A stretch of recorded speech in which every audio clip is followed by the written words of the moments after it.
Pepsi. Už vás nebaví pít tyto hnusné monstery. Lepší je koupit si Pepsi od 18+. Nemôžu to deti, je to fakt dobrá značka. Nepijte henty preslazené drinky a dajte si radšej túto originál Pepsi zo záhoradskej výchovy. Tento monster žije život. Som na tým závislý. A je hrozne presladený. Proto si dajte radšík Pepsi!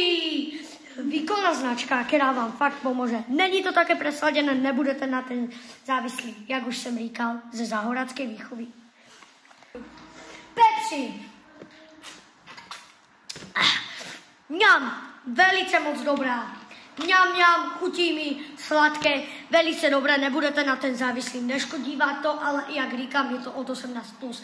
Žádná umelá výroba, žádná Čína, originál slovenský plast.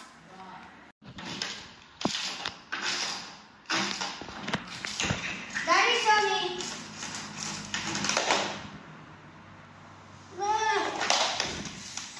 Už nespolupracuje moje ruka.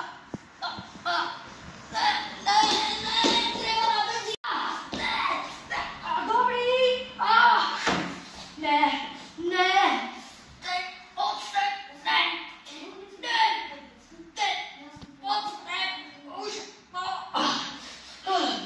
Ty si na ten závis? Ježišimária. Ty si akože fakt kúpil ten monster? Ne. Ten monster už si nikdy nekúpiš v živote.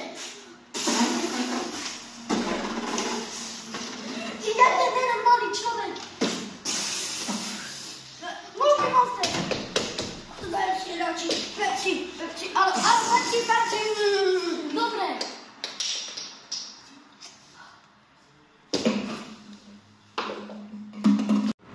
Koľkokrát už som vám říkal, zabudnite na tento monster, to presladené, budete na ten závislý, je to od 18+, nepijú to malé deti, nepije to nikto, je to hnus, zabudnite na to. Lepší je kúpiť si Pepsi, není presladená, není nic, nebudete na ní závislí, takže to od 18+, ale to vydržíte 18 rokov života, to dáte jak nic, túto Pepsi a to je proste najlepší.